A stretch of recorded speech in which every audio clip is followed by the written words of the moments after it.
Welcome friends, मेरे channel पर आपका स्वागत है। चलिए हम लोग अब प्रैक्टिस सेट आपका जो है 5 देखने वाले हैं आज। और इनके पहले हम प्रैक्टिस सेट 1, 2, 3 और 4 हम डिस्कस कर चुके हैं, तो उनको आप मेरे चैनल पे देख सकते हैं। और ये चैनल आपका है परीक्षा समाधान, इनको जरूर सब्सक्राइब कर लीजिएगा ताकि हमेशा जो आपको अपडेट मिलता रहे और जब भी हम कोई वीडियो डालें तो आपको वो मिल सके। और चैनल को सपोर्ट जरूर कीजिएगा और अच्छा लगता है तो लाइक कीजिएगा और कमेंट करके बताइएगा आपको वीडियो कैसा लग रहा है। चलिए हम लोग पहला क्वेश्चन देखें आपका। आपका पहला प्रश्न है, where is placed deleted file और फोल्डर्स? हटाई गई फाइलों या फोल्डरों को कहाँ रखा जाएगा? तो इनका जो राइट आंसर हो जाएगा वो है आपका ऑप्शन जो है डी हो जाएगा आपका रिसाइकिल बिन। रिसाइकिल बिन में रखा जाता है। आपका जो भी फाइल डिलीट होता है वो टेम्परोरी आपका जो है रिसाइकिल बिन में रहता रह सकता है आपका। और यहाँ से आप रिकवर भी कर सकते हैं आप चाहे तो। अगर यहाँ से एम्प्टी कर देते हैं मतलब अ, पूरा खाली कर देते हैं रिसाइकिल बिन से, फिर आपको वो फाइल नहीं मिलेगा। तो याद रखिएगा, जब भी आपका कोई फाइल डिलीट होता है तो वो आपका रिसाइकिल बिन में जाके रहता है और वहाँ से आप रिकवर कर सकते हैं। डेस्कटॉप आपको पता है फ्लॉपी डिस्क आता था पहले और ये आपके एसडी ड्राइव हैं। चलिए हम बढ़ते हैं नेक्स्ट क्वेश्चन की ओर और अगला प्रश्न देखें आपका सेकंड नंबर क्या है।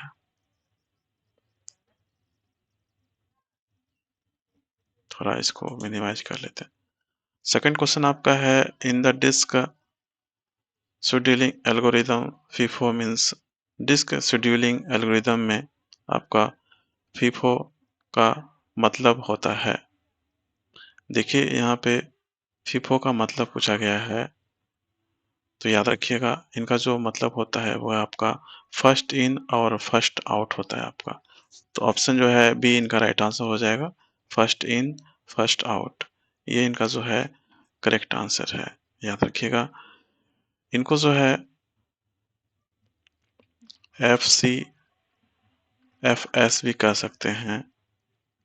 याद रखिएगा first come first serve, first come first serve, आप ये कह सकते हैं यहाँ पे। तो इन्हीं को आप ये फॉलो करते हैं आपका फर्स्ट इन फर्स्ट आउट। तो याद रखिएगा ऑप्शन जो है बी इनका जो है राइट आंसर हो जाएगा। चलिए हम नेक्स्ट क्वेश्चन देखें आपका थर्ड नंबर क्या है। आपका थर्ड में क्वेश्चन है, the first version of Windows was launched in. Windows का पहला संस्करण लॉन्च किया गया तो वो कब किया गया था? विंडोज का पहला संस्करण। तो इनका जो राइट आंसर हो जाएगा वो है आपका ऑप्शन आपके डी हो जाएंगे। 1985 में ये विंडोज का पहला संस्करण लॉन्च हुआ था। और याद रखिएगा कि ये आपका जो 20 नवंबर को हुआ था, 20 नवंबर 1985 को। और वो वर्जन कौन सा था? तो वो था आपका विंडो 1.0 था। याद रखिएगा 1.0 ये वर्जन लॉन्च हुआ था आपका, ये पहला संस्करण था विंडोज 1.0। और अभी जो आपका लास्ट लेटेस्ट विंडोज फोन है आपका, वो वर्जन आपका है। याद रखिएगा अभी लेटेस्ट जो आपका वर्जन चल रहा है आपका, लेटेस्ट वर्जन जो है वो आपका कौन सा है? तो वो है आपका विंडोज फोन। ये आपका लेटेस्ट वर्जन है। ये नवंबर आपका जो है 2010 का है। याद रखिएगा ये लेटेस्ट वर्जन है विंडोज फोन। ये आपका विंडोज का ये वर्जन है, याद रखिएगा। तो ऑप्शन जो है इनका राइट आंसर हो जाएगा 1985। ये पहला संस्करण आपका लॉन्च हुआ था। चलिए हम अगला प्रश्न देखें आपका फोर्थ नंबर। फोर्थ में क्वेश्चन आपका है, which of the following is not a video conferencing tool. निम्न में से कौन सा वीडियो कॉन्फ्रेंसिंग उपकरण नहीं है? इनका जो राइट आंसर होगा आपका वो है आपका ऑप्स ये go to meeting, Cisco, Webex, Skype, ये सभी जो हैं ये वीडियो कॉन्फ्रेंसिंग उपकरण है, लेकिन जो आपके ऑप्शन डी में है अज़ूर, ये आपके नहीं है। तो याद रखिएगा, अज़ूर एक आपका जो है क्लाउड कंप्यूटिंग सर्विसेज है। याद रखिएगा, ये अज़ूर जो है ये आपका एक क्लाउड कंप्यूटिंग जो है क्लाउड कंप्यूटिंग सर्विसेज है। याद रखिएगा, इनको भी इम्पोर्टेंट है। तो इस ये सब जितने ही आपको दिख रहे हैं यहाँ पे, go to meeting, Cisco, Webex, Skype, ये सभी आपके वीडियो कॉन्फ्रेंसिंग उपकरण हैं। चलिए हम और भी आपके वीडियो कॉन्फ्रेंसिंग उपकरण टूल्स देखते हैं, ताकि अगर वो आपके एग्जाम में पूछा जाए तो आप इजीली आप समझ सके कि ये आपके वीडियो कॉन्फ्रेंसिंग टूल है। तो आपको हम यहाँ बता चुके हैं, थोड़ा सा इनको आपका देखिए, आपके वीडियो कॉन्फ्रेंसिंग टूल कौन से हैं। आपके वीडियो कॉन्फ्रेंसिंग टूल का बात करें तो आपका जो है फर्स्ट में अगर देखा जाए, एक आपका फेमस आपका है जूम है, ये आपका वीडियो कॉन्फ्रेंसिंग टूल है। सेकंड में अगर देखा जाए तो गूगल हैंग आउट एक होता है आपका, गूगल आपके जो है हैंग आउट, ये भी आपको सॉरी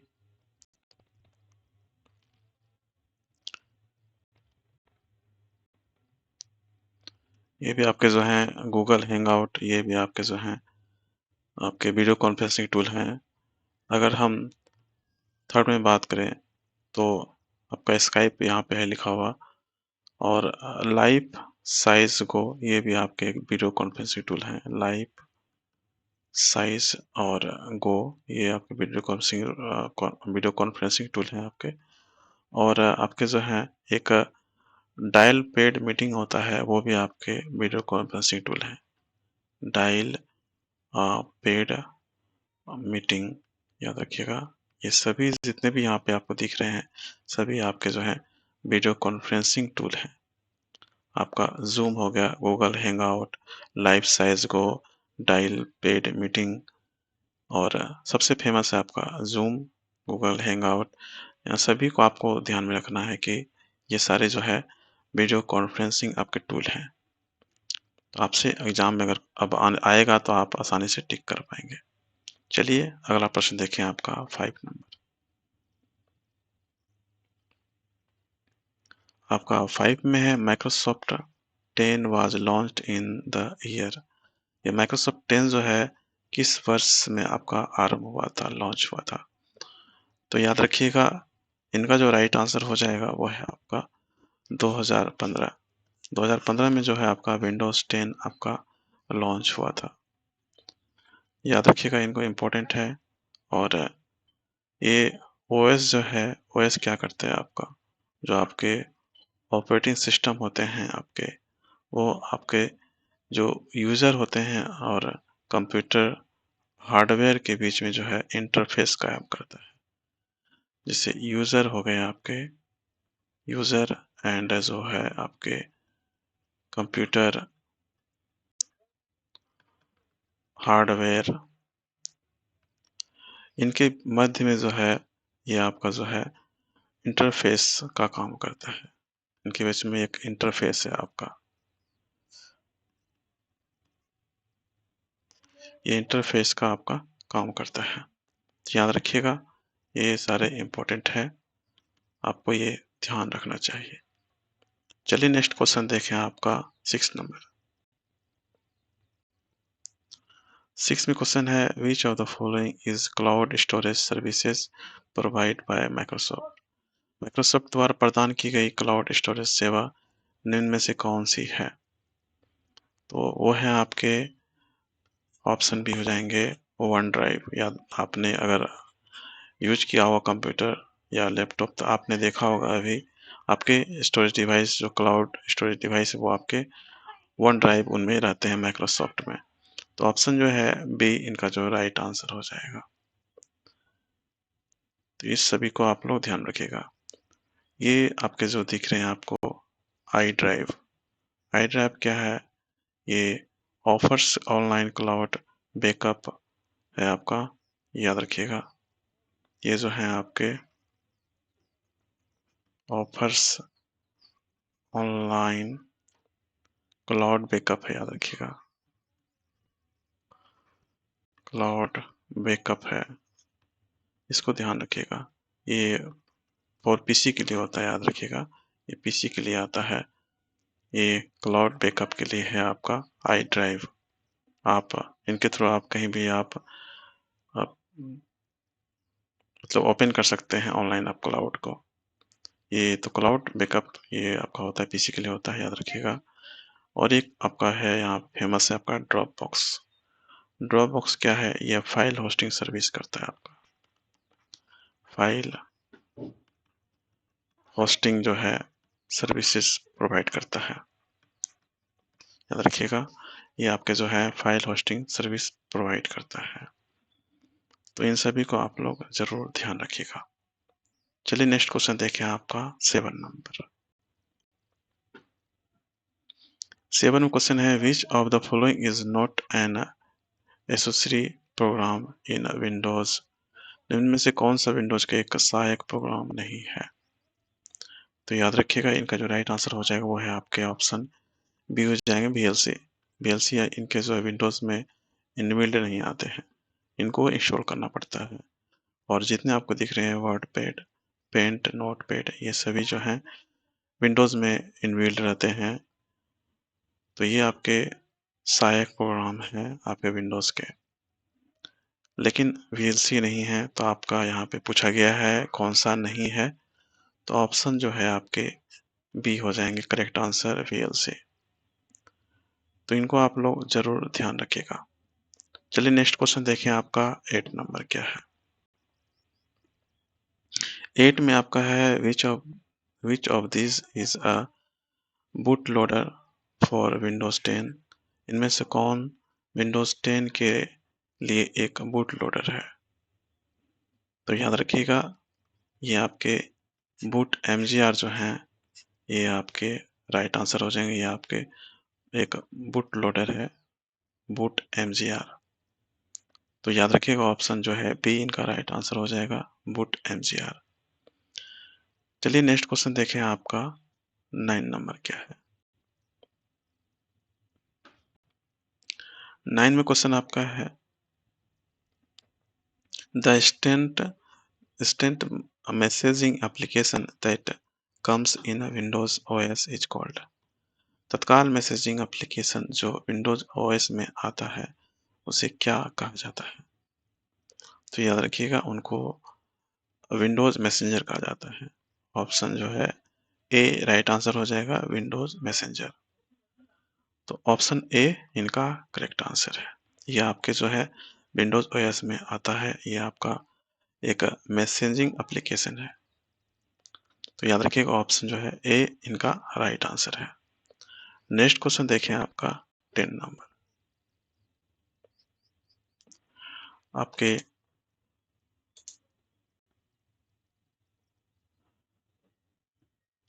आपके 10 नंबर क्वेश्चन है, computer system that store instruction and data without any difference and data from the same memory unit are based on structure।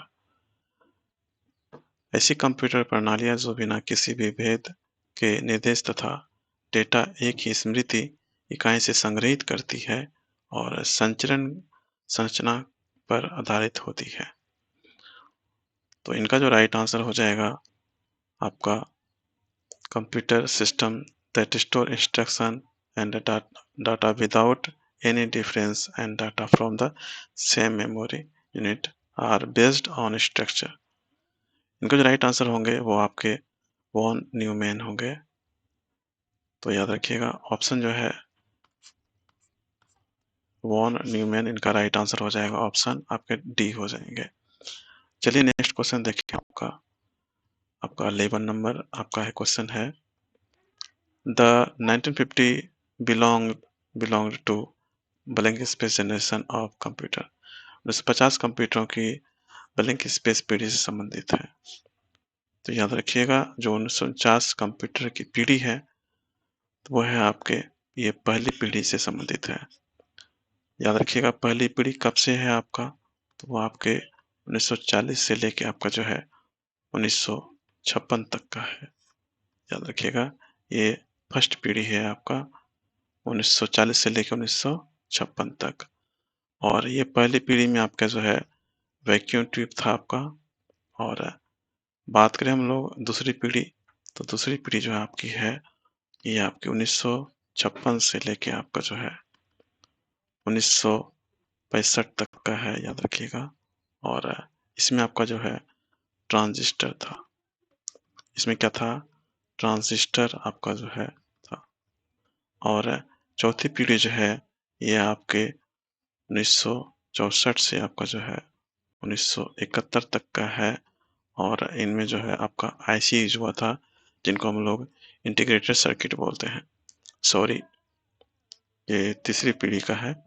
चौथी पीढ़ी का आपको हम बताते हैं। चौथी पीढ़ी का आपका जो है वो आपका 1972 से हुआ था। 1972 से लेके आपका जो है 1989 का है। तो ये आपकी चौथी पीढ़ी था। और आपके चौथी पीढ़ी में जो है आपके VLSI यूज हुआ था। ये इनमें आपका क्या था? माइक्रो प्रोसेसिंग होता आपका, याद रखिएगा। इनमें आपका जो है माइक्रो प्रोसेसिंग आपका जो है ये यूज हुआ था, याद रखिएगा। तो इन सभी को आपको ध्यान में रखना है। और जो आपके पांचवी पीढ़ी है, जो पांचवी पीढ़ी है आपके, वो आपका जो है 1990 से अभी का है टिल। तो याद रखिएगा इनमें आपका जो है आपका AI चलता है आपका। इनमें आपका ULSI पे ये वर्क करता है। तो इन सभी को आप लोग ध्यान रखिएगा। चलिए हैं अगला प्रश्न देखें, आपका 12 नंबर क्या है। आपका नेक्स्ट क्वेश्चन है, the first generation computer are made of, पहली पीढ़ी के कंप्यूटर डैश के बने थे। तो याद रखिएगा ये जो है वैक्यूम ट्यूब के बने हुए थे। पहले पीढ़ी के कंप्यूटर जो थे, याद रखिएगा ये आपके जो पहली पीढ़ी कंप्यूटर थे, फर्स्ट जनरेशन कंप्यूटर, वो वैक्यूम ट्यूब के थे। और ये जो आपको आईसी हैं, आपके आईसी जो इंटीग्रेटेड सर्किट हैं, ये आपके थर्ड जनरेशन के थे। याद रखिएगा ये थर्ड था आपका। तो इन सभी को आप लोग जरूर ध्यान रखिएगा। चलिए नेक्स्ट क्वेश्चन देखें आपका 13 नंबर। 13 में आपका है IBM 360 एवं IBM 370 related to computers. IBM 360 और IBM 370 कंप्यूटर्स किन से ब्लैंक स्पेस से संबंधित है? तो इनका जो राइट आंसर है वो आपका ऑप्शन डी हो जाएगा। ये आपके तीसरी पीढ़ी से संबंधित है आपका ये IBM 360 और IBM 370। तो इनको भी ध्यान में रखना है। अगर ये जो आपके दिख रहे हैं पहली पीढ़ी कंप्यूटर कौन कौन से थे आपके, चलिए उनको देखते हैं। आपका एक था आपका इनेक था आपका, और ईडसेक और यूनिवेक यूनिवेक ये सभी आपके जो हैं फर्स्ट जनरेशन में थे। और जो सेकेंड जनरेशन है इनमें आपका था IBM 1620 और IBM 1401। IBM 1401, और ये आपके बहुत बार एग्जाम पूछे गए हैं। आपका ये जो है IBM 1401, मतलब इनको जरूर याद रखिएगा। और एक है आपका CDC 3600, याद रखिएगा। और यूनिवेक 1108, यूनिवेक यूनिवेक आपका जो है 1108। तो इनको भी आप लोग जरूर याद रखिएगा। 1108 ये आपका याद रखना है। थर्ड जनरेशन जो आपका थर्ड जनरेशन है, इनमें आपका क्या क्या था? तो थर्ड जनरेशन में का हनीवेल ये आपके थे, याद रखिएगा। हनीवेल हनीवेल 6000 ये आपके थर्ड जनरेशन में थे। और जो फोर्थ जनरेशन आपका है, इनमें आपका IBM 4341 और DC10 और इसमें स्टार जो है स्टार 1000 आपका इनमें था। तो इनको भी आपको ध्यान रखना है। तो इम्पोर्टेंट आपका है IBM 1401 और IBM 4341।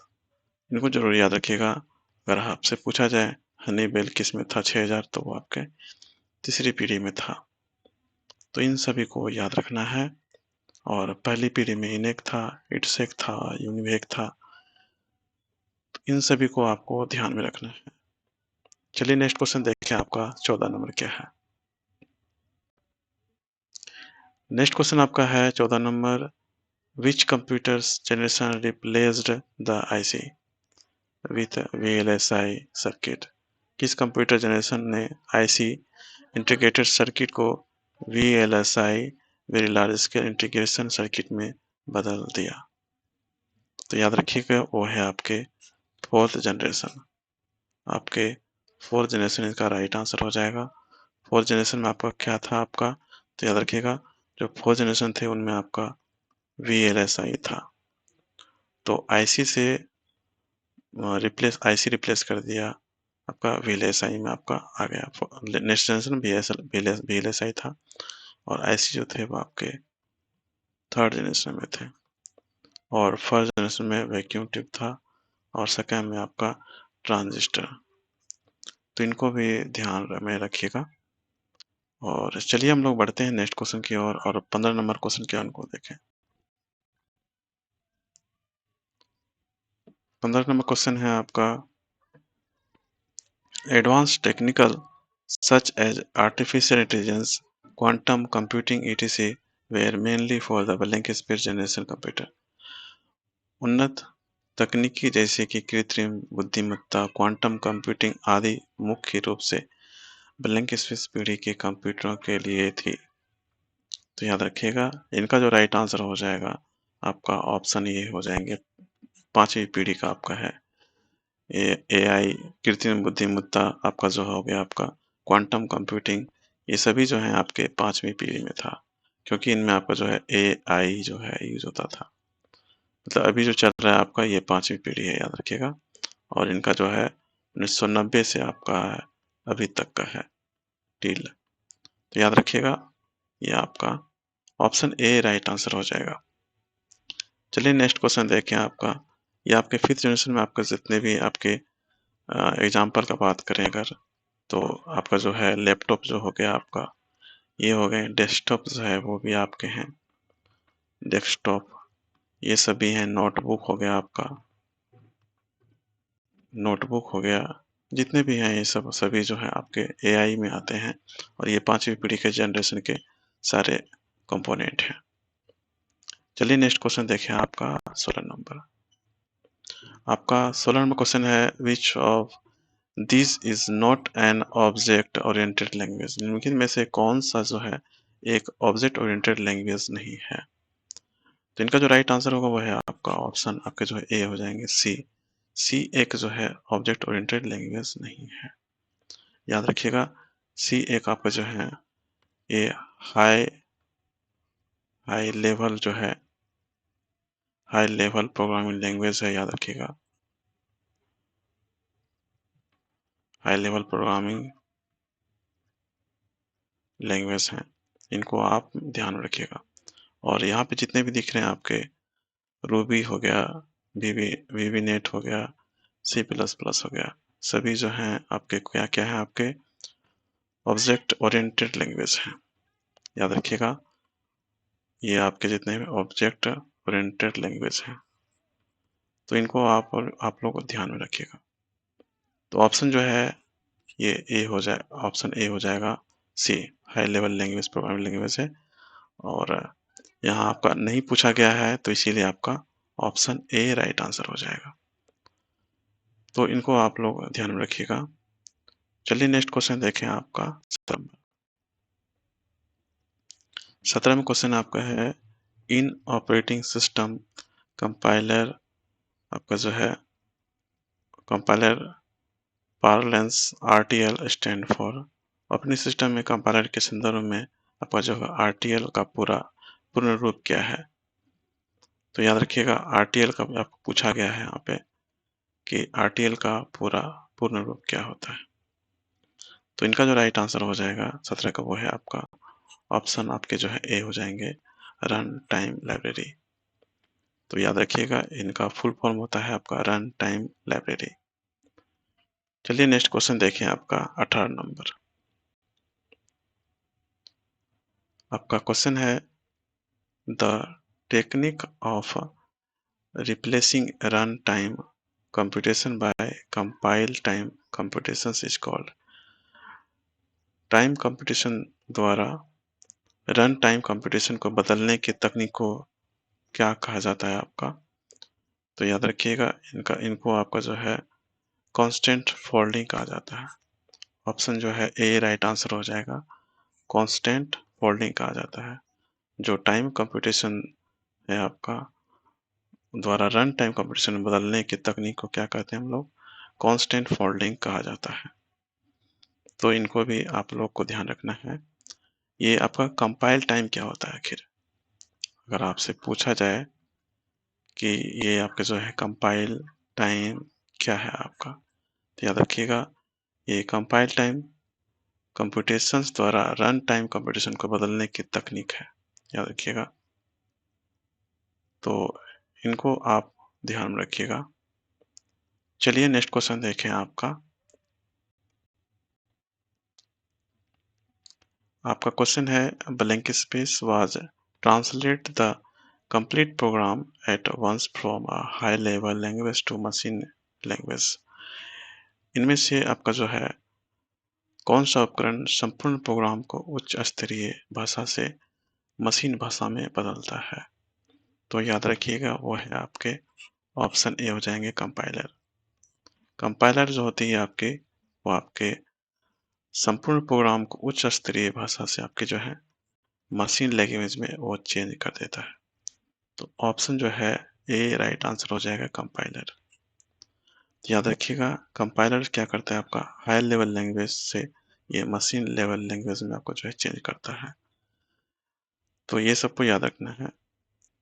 अगर बात करें हम लोग ये मशीन लेवल लैंग्वेज, तो ये आपके फर्स्ट जनरेशन के थे और उसमें यूज किया गया था।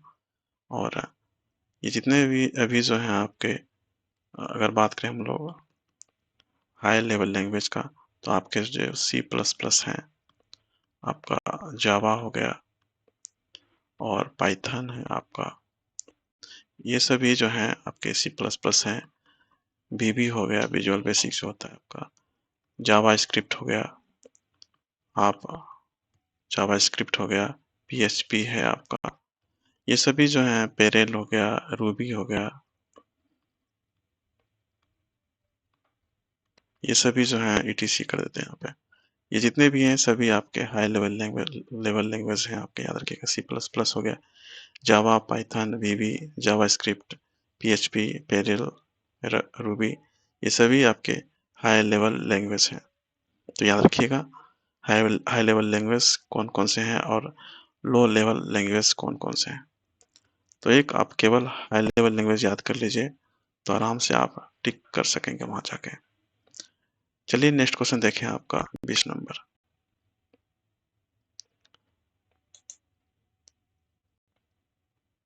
आपका 20वां क्वेश्चन है compiler is used to. Compiler का उपयोग क्या है। इनका जो राइट आंसर हो जाएगा वो है आपका ऑप्शन ए हो जाएगा। इनका अभी जस्ट हम डिस्कस किए, ये आपके हाई लेवल लैंग्वेज कोड को जो है ये मशीन कोड में बदलने के लिए होता है। Translate high level language code into machine code. तो ये आपके कंपाइलर का काम होता है। तो ऑप्शन जो है ए इनका राइट आंसर हो जाएगा। आई होप आपको जो है पूरा समझ में आया होगा। तो वीडियो अच्छा लगता है लाइक ज़रूर कीजिएगा और सब्सक्राइब कर लीजिएगा चैनल को, ताकि हमेशा जो आपको अपडेट मिलता रहे। तो चलिए हम लोग मिलते हैं नेक्स्ट वीडियो में। अभी के लिए थैंक यू, धन्यवाद। और अब अपना अच्छे से तैयारी कीजिएगा। Good luck, best of luck. Thank you, bye bye.